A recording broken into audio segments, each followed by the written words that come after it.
Pull up किया है। क्या किया है? Pull up.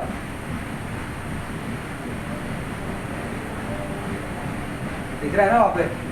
ये देखो, ये रजिस्टर क्या किया, उसको पुल अप करके कितना वोल्टेज दिया उसको? 1.8 वोल्ट।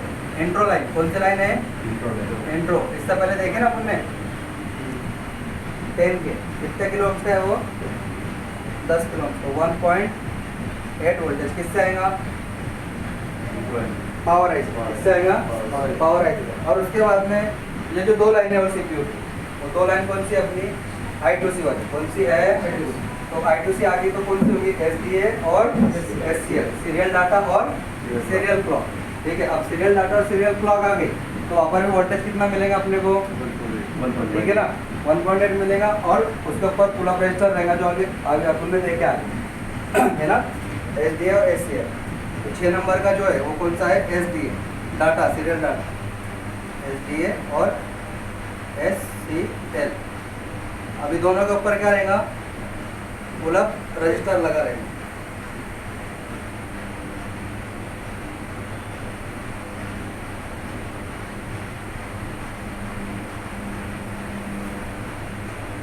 और 1.8 वोल्टेज रहेगा जो किससे आएगा?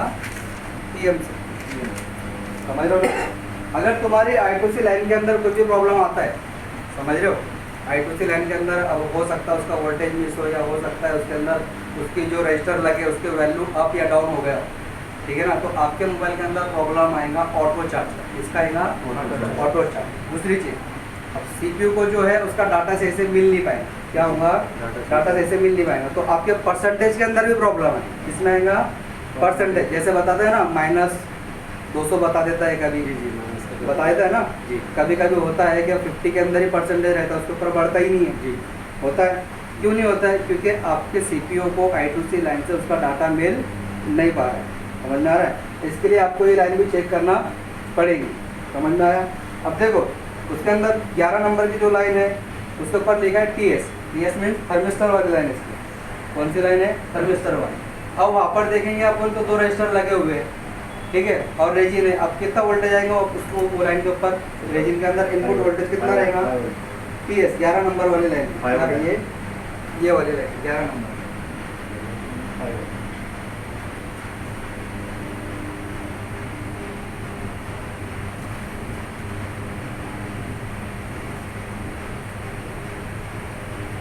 एक रजिस्टर क्या किया है?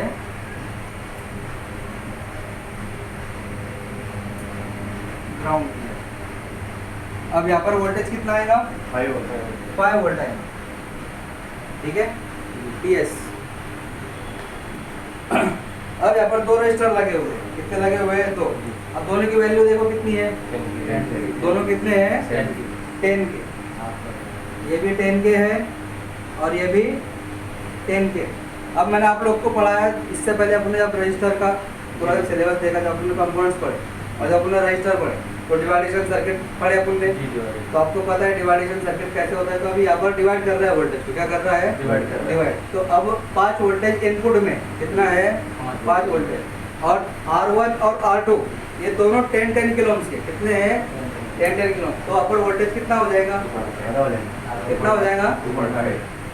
2.5 हो जाएगा। सही है? ये सही है। अच्छा, सही है, सही है, सही। तो यहाँ पर वोल्टेज कितना आएगा इस लाइन के ऊपर? 2.5 वोल्टेज है। समझ में आ रहा है ना? जी।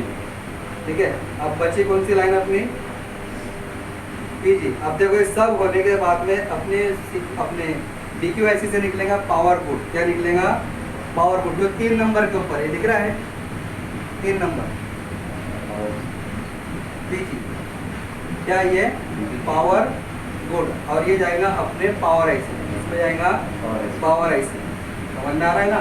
ये निकल के किसमें जा रहा है? सीधा पावर IC में जाएगा, PG रहेगा। अगर तुम्हारे PG लाइन के अंदर कुछ प्रॉब्लम आया, हमारे PG लाइन में अगर कभी कुछ भी प्रॉब्लम आ रहा है तो तुम्हारा मोबाइल ऑफ कंडीशन में चार्ज नहीं होगा। ऑफ कंडीशन में चार्ज नहीं होगा, ऑन कंडीशन में चार्ज होगा, लेकिन ऑफ कंडीशन में डिटेक्शन बताएगा नहीं। समझ में आ रहा है ना? इस लाइन के ऊपर ये जो ये इनेबल वाली लाइन, ऑन द लाइन है इनेबल। अब इनेबल जो है ये, यानी जो EN सिग्नल जो है, तो EN कई टाइप के होते हैं। समझ रहे हो। किसी के अंदर ऐसा है, किसी के अंदर जो फ्रीक्वेंसी वाला होता है कि पहले लाइन के ऊपर फ्रीक्वेंसी नहीं है और जैसे कनेक्ट हो रहा है तो उसके ऊपर फ्रीक्वेंसी आ रही है, समझ रहे हो। दूसरा होता है वोल्टेज वाला, कौन सा होता है वोल्टेज।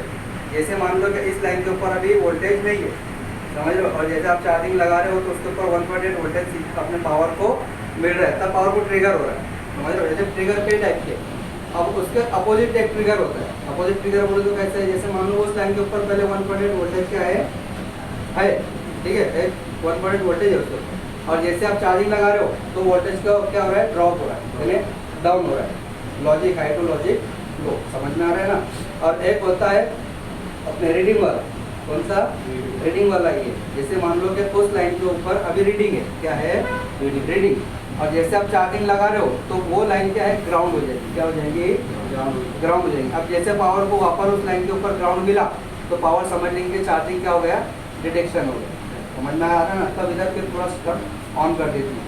तो ऐसे अलग अलग टाइप के ईयर होते हैं, समझ में आया।